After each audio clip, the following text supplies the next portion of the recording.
இப்போ பார்த்தீங்கன்னா இந்த பேலன்ஸில் வந்துட்டு விண்டிஷீல்ட் செட்டப்பும் கொடுத்துருக்காங்க. இப்போ அது எப்படி அசம்பிள் பண்ணுறதுன்னு பார்ப்போம். ஸோ இதில் பார்த்தீங்கன்னா மொத்தம் 4 கிளாஸர்ஸ் கொடுத்துருப்பாங்க. 4 கிளாஸ் தனியாக வச்சுக்கோங்க. ஸோ இந்த மாதிரி ஸ்கொயர் ஷேப்பில் ஒன்று இருக்கும் இந்த மெட்டீரியல். ஸோ அதில் ஒரு பக்கம் பார்த்தீங்கன்னா ஃப்ளாட்டாக இருக்கும், இன்னொரு பக்கம் பார்த்தீங்கன்னா ஒரு சின்ன ஹோல்ஸ் கொடுத்துருப்பாங்க. இந்த ஹோல்ஸில் ஸோ இந்த மாதிரி பில்லர்ஸ் பார்த்தீங்கன்னா ஒரு 4 இருக்கும்.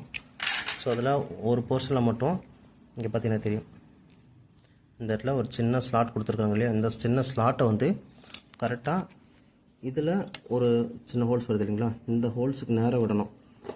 விட்டுட்டு உள்ளே இன்சர்ட் பண்ணிவிட்டு ரைட் சைடில் ரொட்டேட் பண்ணணும். ரொட்டேட் பண்ணிங்கன்னா இப்படி வந்து நின்றோம். ஓகேங்களா. ஸோ அதே போல் இந்த சைடுக்கு பார்த்தீங்கன்னா உள் பக்கத்தில் தான் ஸ்லாட் இருக்குது. ஸோ இதில் வந்து இந்த சைடில் இருக்குது. ஸோ இப்போ இதுலேயும் இதே போல் இந்த ஹோல்ஸுக்கு நேராக வச்சு உள்ளே இன்சர்ட் பண்ணிவிட்டு இப்படி ரொட்டேட் பண்ணிங்கன்னா லாக் ஆகிடும். ஸோ ஒரு டைரெக்ஷன் மட்டும்தான் அது வந்து ரொட்டேட் ஆகும். ஸோ அதே போல் தான் இன்னொரு இடத்துலையும்.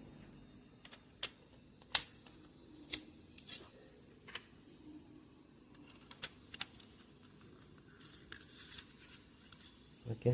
ஸோ இதில் ஒரு வேளை ஹோல்ஸ் மிஸ் மேட்சாக இருந்ததுன்னா லைட்டாக கொஞ்சம் அட்ஜஸ்ட் பண்ணிக்கங்க. ஏன்னா அப்போ தான் வந்து கண்ணாடி கிளாஸ் வைக்கும்போது கரெக்டாக உள்ளே இன்சர்ட் ஆகும்.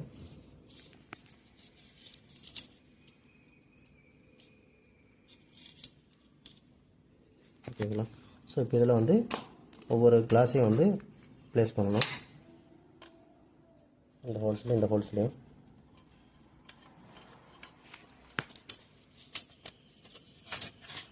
ஸோ கரெக்டாக இந்த பொசிஷன் வந்து கரெக்டாக இருந்தது அப்படின்னா கிளாஸ் வந்து கரெக்டாக உள்ள சீட்டிங் ஆகிடும்.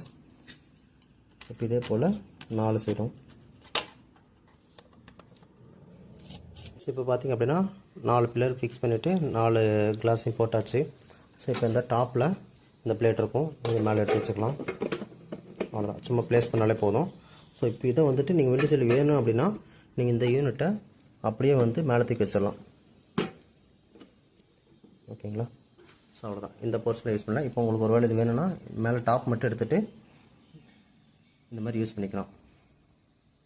ஒருவேளை உங்களுக்கு இந்த விண்டிஷீல்டே வேணாம், ரொம்ப டிஸ்டர்பன்ஸாக இருக்குது அப்படின்னா நீங்கள் ஜஸ்ட் இந்த யூனிட்டை ஃபுல்லாக வெளியே கூட எடுத்து வச்சுக்கலாம். ஓகேங்களா. தேங்க்யூ.